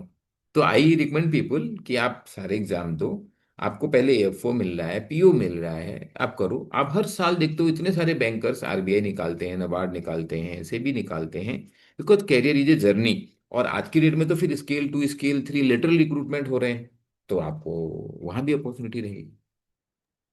यस, और मेरे को तो एक बेनिफिट वो भी लगता है हम्म। कि जो ईएफओ मतलब बैंक की जो सैलरी है और आरबीआई की सैलरी जस्ट डबल है, 1.5 लाख। वो उन्होंने नोटिफिकेशन में मेंशन किया, उसके अलावा अलाउंसेस है, चारे वगैरह अलग है। तो बहुत हम्म। ज्यादा मतलब सैलरी में तो ह्यूज डिफरेंस है। ये देखो, सैलरी में तो है, देखो सैलरी है मतलब, और पर्क्स भी बहुत अच्छे हैं आरबीआई में। वो लोगों को यकीन नहीं आता अपना आरबीआई की सैलरी ना, हमने तो बोलना छोड़ दिया कि लोगों को लगने लगे कि हम इसलिए बोल रहे हैं कि वी आर गुड सेल दिखाने के लिए। आरबीआई, है ना। अब लेकिन जो आप बोल ही रहे हो कि नोटिफिकेशन में लिखा है, मतलब मैं ऐसे आपको एक एग्जांपल देता हूँ। मेरा एक फ्रेंड है, he was in RBI only with us, later he got selected into civil services. हम्म। ठीक है, तो आईआरएस ऑफिसर हो गए। तो वो आरबीआई के फ्लैट में रहते हैं अभी भी। ओके। अब आप बोला कैसे रहते हैं आरबी के फ्लैट में, आई एम टेलिंग कि कैसे रहते हैं, क्योंकि उनके जो स्पाउस हैं, तो स्पाउस इज इन आरबीआई। तो ऑप्शन थे, या तो सरकार के फ्लैट में रह लो या आरबीआई के फ्लैट बेटर है। तो अब आप ये समझ लो। ये मुझे लगता है ये कंपैरिजन मुंबई में अभी भी होता है हाँ, कि जो वहाँ लाइन डिपार्टमेंट के ऑफिसर है वर्सेस जो आरबीआई के ऑफिसर्स को मिली है फैसिलिटी। एक तो बहुत अच्छी जगह पे, आई थिंक, करेक्ट। क्योंकि मुंबई का बहुत आइडिया तो नहीं, बीकेसी में भी उनके कॉम्प्लेक्स हैं और भी मतलब प्रीमियम हाँ हाँ, जगह पे बहुत अच्छी उनके। अच्छी जगह पर है उनकी सब, अभी तो मतलब कल परसों चांदनी ही एक कॉलोनी, न्यूज प्रभा आई ना देवी कि कॉलोनी। यस। तो बहुत अच्छी अच्छी जगह पे क्वार्टर्स है, मतलब आज की डेट में वहाँ पे लाख 1.5 लाख की रेंटल वैल्यू है क्वार्टर्स की। हाँ, तो जितनी सैलरी उससे ज्यादा की वैल्यू का तो और एचआरए है। और एक और चीज है, कई बार वो क्वार्टर नहीं दे रहे, तो आई थिंक लाख रुपए के आसपास का आजकल लीज का जो लिमिट है वहां पे ऐसी है। हाँ, क्योंकि मेरे मेट्रो में एक यस। आध जानने वाले दोस्त जो है ना, ये जानबूझ के बाहर प्राइवेट प्रॉपर्टी में दे रहे, कह रहे हैं यहाँ जो है वो आरबीआई से भी लेविश है। तो स्विमिंग पूल और वो सब इतना बढ़िया है, आरबीआई की सोसाइटी से भी बहुत लेविश है। बल्कि कुछ एक आध लोग उसमें इसलिए नहीं जाते हैं, कहते हैं यार वो इतना ज्यादा लेविश है कि वहां पर रहने के लिए फिर वो आरबीआई की सैलरी कम है, क्योंकि सोसाइटी के अंदर जो सलून है वहाँ 500 रुपये में बाल कटते हैं। वैसा। ये डिफरेंट चार्म है, मुझे लगता है ये तो जब एंटर करते तभी समझ आते हैं। कर रहे हैं तभी बट से। एक क्वेश्चन आता है माइंड में, क्योंकि टेक्नोलॉजी बहुत स्पीड से चेंज हो रही है। हम्म। मतलब अभी तो हम एआई या ये सारी चीजें देख रहे हैं, जो चेंज है, ट्रांसफॉर्मेशन है बेसिकली टेक्नोलॉजी में। और बैंकिंग में भी ट्रांसफॉर्मेशन काफी हुए हैं। तो हम्म। आपने तो बहुत सारा को देखा भी है। तो आपको क्या लगता है कि ये एज अ करियर, चाहे आरबीआई की बात करें या चाहे हम बैंकिंग की बात करें, तो ये एज अ करियर कैसा है, क्या फ्यूचर हो सकता है? तो देखिए, आरबीआई तो क्योंकि बहुत डिफरेंट है, लेकिन बैंकिंग की अगर हम बात करें इन जनरल, मुझे लगता है banking has evolved a lot, in fact yes. It has become better today. Better in what sense कि अब ना जो जो एक बोरिंग काम था, बैंकिंग यूज्ड हाँ। To be very boring. आज से मतलब हमने भी वो फेज बहुत नहीं देखा बैंक में, क्योंकि हमने भी कंप्यूटर आ ही गए थे। पहले के लोग ना कैलकुलेशन में ही लगे रहते थे बैंकर्स। तो आज वो सब चीजें सिस्टम पे आ गई हैं। और अभी तो पहले कैलकुलेशंस, फिर धीरे धीरे क्या हो रहा है, if you see the phase we are going through now, the customer service is also going to come to the system, क्योंकि यस। अब धीरे धीरे लोग ना ब्रांच आना कम ही कर देंगे। अगली जनरेशन जैसे आप और हम नहीं जाते हैं नहीं ब्रांच। जाते। तो ऐसा तो है नहीं कि आप रिटायर हो जाओगे फिर ब्रांच जाओगे, क्योंकि आदत ही नहीं है। आपको जाना ही नहीं ब्रांच, क्यों जाना है ब्रांच, यस। है ना। मतलब आप सोचोगे मैं मोबाइल बैंकिंग करूंगा, मैं इंटरनेट बैंकिंग करूंगा, मैं क्यों जाऊंगा ब्रांच। मतलब we feel it is sheer wastage of my time to go to any bank branch. तो उसमें क्या होता है, आपको कस्टमर सर्विस का जो पेन होता है वो कम हो जाता है। यस। तो ये आने वाले 5-10 सालों में ये जो जनरेशन आ रही है ना धीरे धीरे, तो वो बैंक ब्रांच में फुटफॉल ही कम हो जाएगा। तो all banking is going to be more and more technology driven. और बैंक, अगर आप इंडिया में किसी भी सेक्टर में आप देखो, the kind of computerization and technology adoption which has happened in banking sector, वो मतलब दुनिया में एग्जाम्पल है। The latest one is UPI. Yes. तो इंडिया इज लीडिंग, इंडीड। मतलब किसी यस। एक सेक्टर में अगर आप टेक्नोलॉजी में हम लीड कर रहे हैं, तो वो बैंकिंग सेक्टर है। The credit goes to all banks and also to RBI being the regulator of the sector. तो मेरा पॉइंट क्या है इसमें कहने का, तो जैसे जैसे ये जो डेली ऑपरेशंस की चीजें सिस्टम पे जा रही है, टेक्नोलॉजी पे जा रहे हैं, एआई पे चला जाएगा आने वाले दिनों में, तो बैंकर की जॉब ना थोड़ा और क्रिएटिव हो जाएगी। क्योंकि आपको फाइनेंशियल प्रोडक्ट पे इनोवेट करना होगा, सेलिंग के तरीकों पे इनोवेट करना होगा। You have to think more digital, more tech savvy, है ना। और आपके जो इश्यूज होंगे वो दिन दिन रात की जो कस्टमर के साथ मारा मारी है ना, वो कम हो जाएगी यस। With time. तो उस हिसाब से मुझे लगता है banking is a good career. और बैंकों में एक अच्छी चीज क्या है, because banks are all very market driven organization, वो आपको ट्रेनिंग वगैरह काफी अच्छी देते हैं। तो यस, अगर आप वो तो ऐसे है। देखो, कैलाश सर भले से ही वर्क का प्रेशर हो, आप 10-15 साल किए हुए एक बैंक ऑफिसर की personality versus working in some XYZ company और डिपार्टमेंट, उसमें भी बहुत हाँ, अंतर लगता है। वो जो आपने स्टार्टिंग में कहा था, अगर हम उसी को कंपेयर करें ना, बैंक वर्सेस एसएससी वाली जॉब, बहुत फर्क आ जाता है। वो बाबू हो जाते हैं, हाँ, बैंकर्स बहुत डिफरेंट होते हैं। बहुत डिफरेंट। एक बैंक के आप चीफ मैनेजर AGM से DGM, और वो तो हाँ। बहुत ही अलग है, उनसे बात करो। और भले से ही वहाँ बाबूजी को अपनी तनख्वाह मिलती है बढ़िया से, but the way they talk to people, क्योंकि वो स्मार्टनेस बिल्ड करने में ना आपको दिन रात ट्रेनिंग चाहिए, दिन रात वो एनवायरनमेंट चाहिए। तो दैट इज देयर। तो आई आई सिंसियरली से कि banking as a career is a very good career. बाकी देखिए, थोड़ा प्लस माइनस चलते रहता है, और जिस दिन आपके पास दोनों ऑप्शन हो, फिर यस। हमारे साथ 1-on-1 कर लेना। यस। अच्छी बात करेंगे। और अच्छा, कुछ ना क्विक क्वेश्चंस हैं जो खासकर बीएससी एग्रीकल्चर स्टूडेंट्स के लिए, और जो हम रेगुलरली सुनते रहते हैं। Sure sir. तो मैं आपसे पूछना चाहूंगा कि आपके अकॉर्डिंग क्या होना चाहिए कि हम्म। आफ्टर बीएससी एग्रीकल्चर स्टूडेंट क्या चूज करे आज के टाइम के अकॉर्डिंग, एमएससी या एमबीए, क्योंकि आपने दोनों किया है। आई थिंक जो आपको पसंद हो।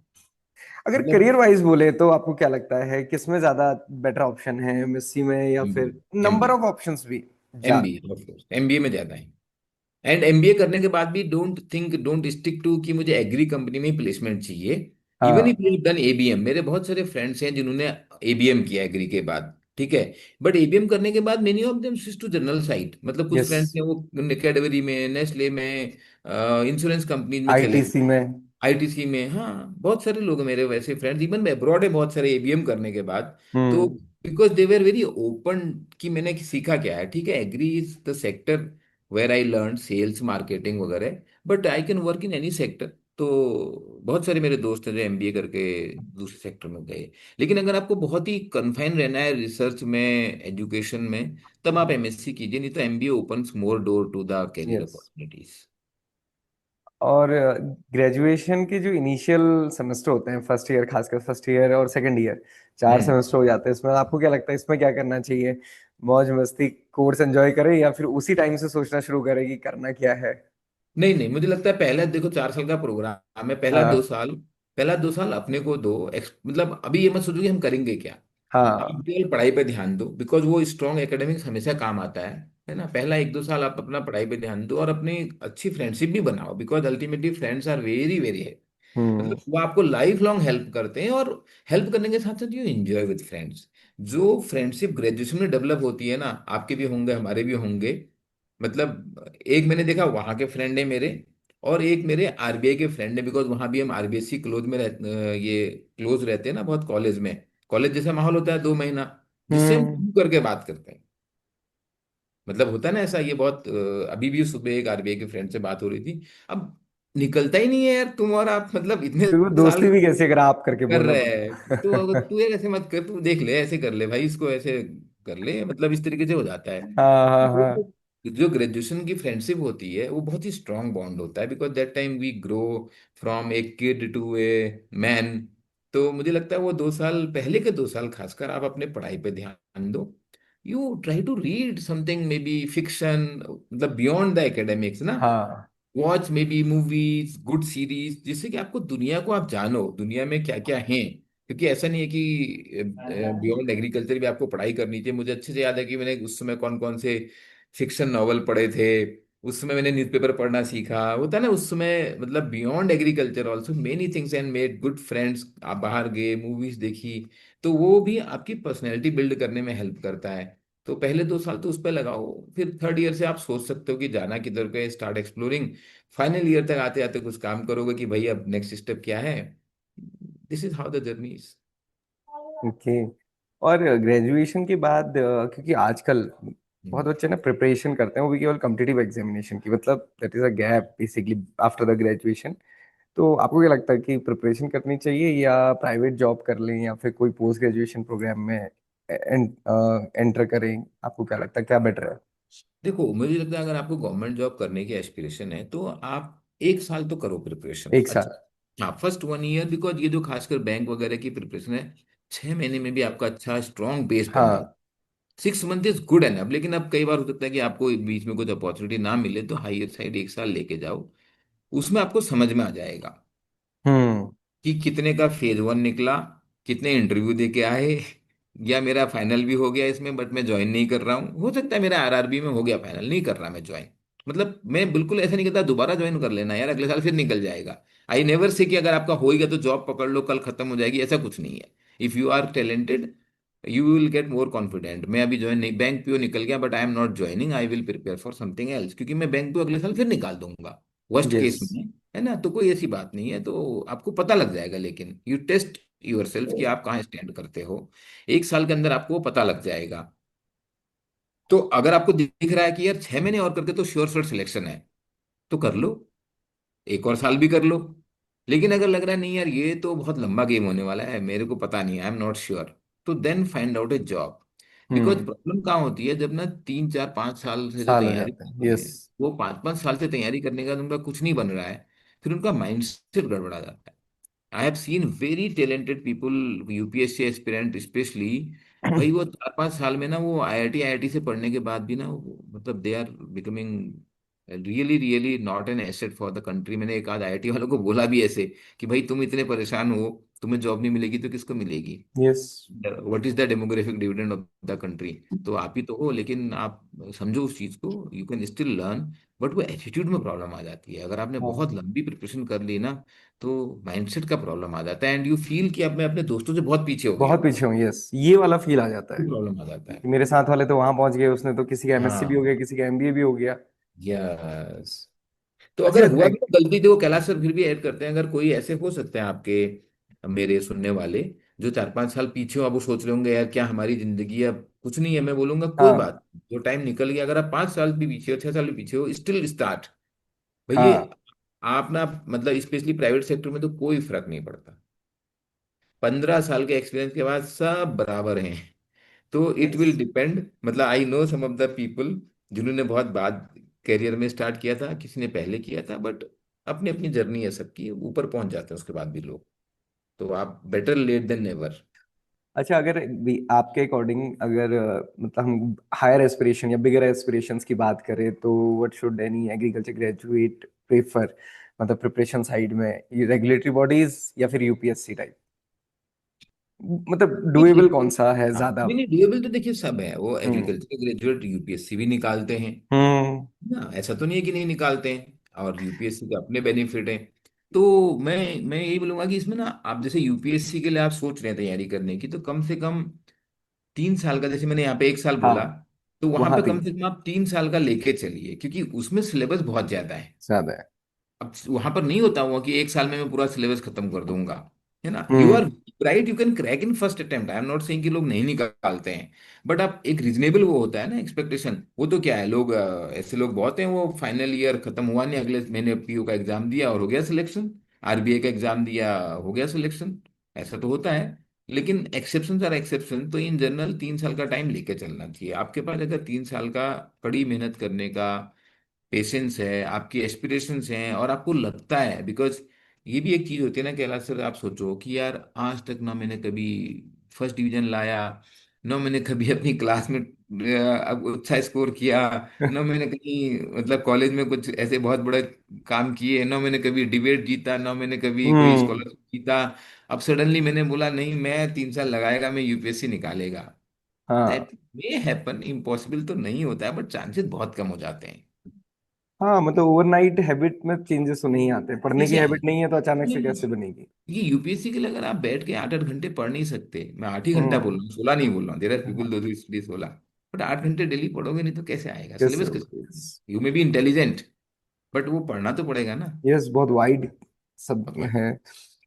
अच्छा, ओवरऑल अगर हम एक लास्ट क्वेश्चन ऐसा ही, कि आपको क्या लगता है एग्रीकल्चर में बैंक जॉब या फिर जॉब वर्सेस हम्म। एंटरप्रेन्योरशिप?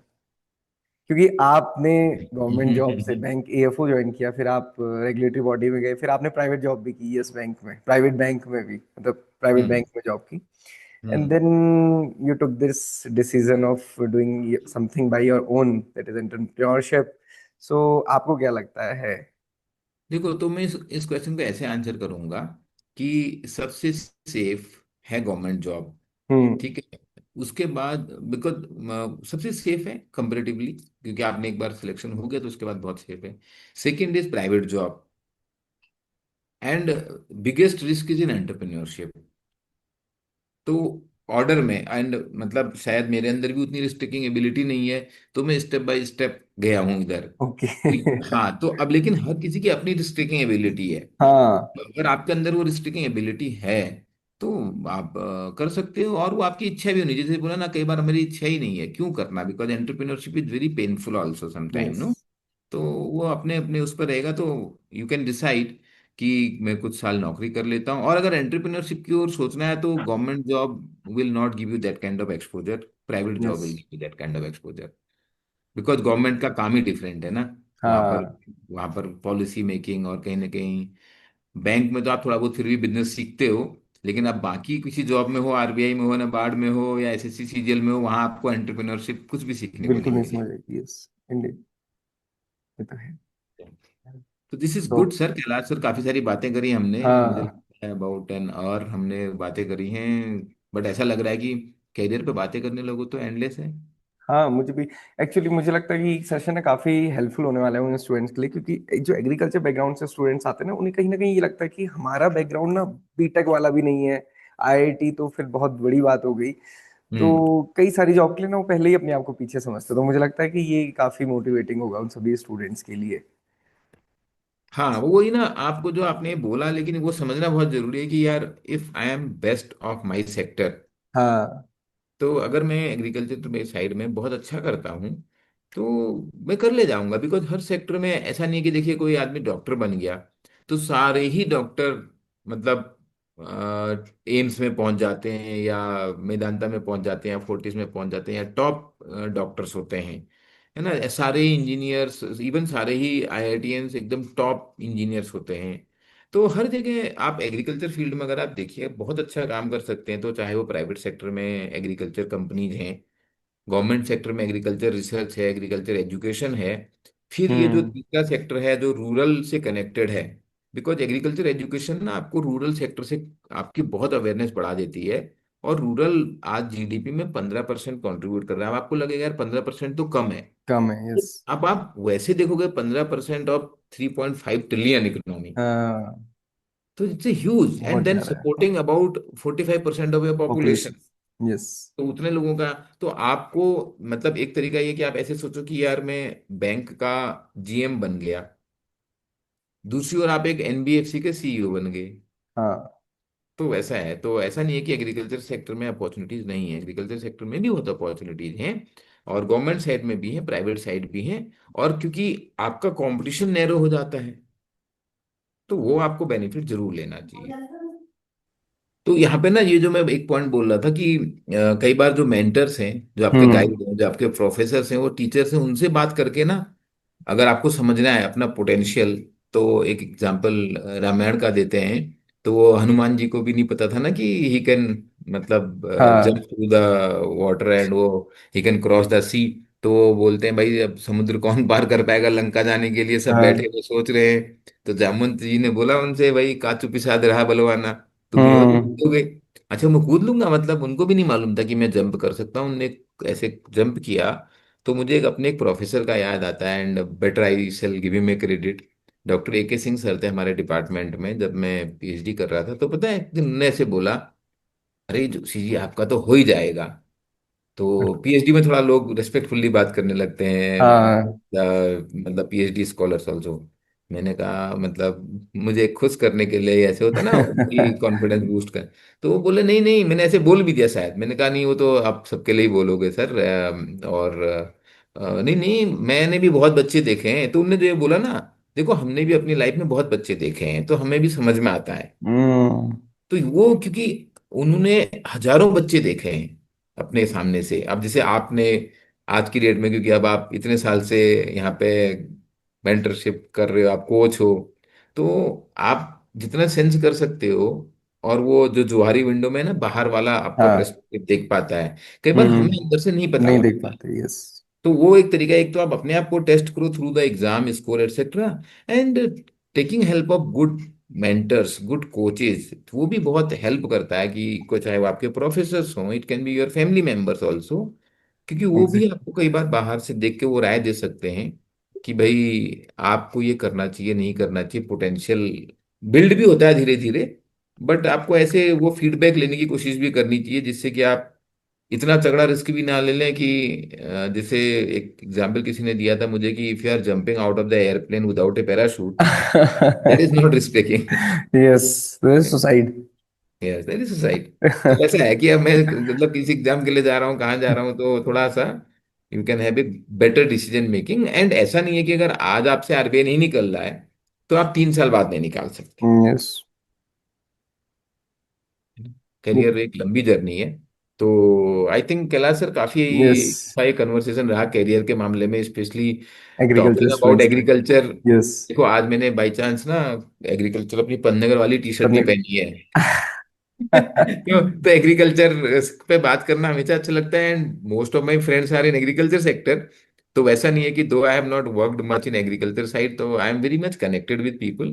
सारी बातें मतलब कंपनीज में क्या हो रहा है तो वो सब पता रहता है, काफी कुछ मार्केट के बारे में। और वो समझ में भी आता है कि हर टाइप से करियर बन सकता है एग्रीकल्चर सेक्टर में रह के भी और बाहर जाके भी। It is up to you, क्या अपॉर्चुनिटीज आपको मिलती हैं और क्या आप उनको लेवरेज कर पाते हो। और आज ठीक की है। डेट में इस चैनल के लोगों से बात करें तो मैं रिपीट करूंगा, आरबीआई का एग्जाम जरूर भरिए अगर आप नबार्ड देने वाले हो तो। And yes. Even any AFO candidate ना, आप दो तो एएफओ की भी तो हम्म। तैयारी होती है आरबीआई में। भैया मैं तो जब दिया था आरबीआई, थोड़ी ना मैं आरबीआई की तैयारी कर रहा था, रेगुलेटरी बॉडी की कर रहा था। I was just preparing for bank PO exam. मेरा टारगेट था पीओ, मतलब हम्म। एएफओ इज इंक्लूडेड, सेम ही है, स्केल 1 ऑफिसर है। तो but my hmm. Target was PO, मुझे पीओ बनना था। और पीओ कभी निकला नहीं। मुझे पीओ बनना था, पीओ कभी निकला नहीं। ठीक है, वो भी सच्चाई है। नहीं निकला, मतलब आसपास भी नहीं पहुंचा, इंटरव्यू में भी नहीं पहुंचा भाई पीओ के कभी। एफओ निकला, आरबीआई निकला, तो ये सब डेस्टिनी भी तो है ना थोड़ा सा। यस, ये तो है। ठीक ठीक है। है सर, काफी ठीक है अच्छा सर, लगा अच्छा आपसे है। डिस्कस तो दिस करके। Is yes. This is a good chit chat, and अगर कुछ क्वेश्चंस आएंगे या कुछ कमेंट्स आएंगे लोगों के श्योर। तो हम बात कर लेंगे, उसके जवाब दे यस। देंगे। And yes. All sure pleasure sir. To connect with agri student. Okay, thank you. Thank you, thank you thank sir. You everyone, bye.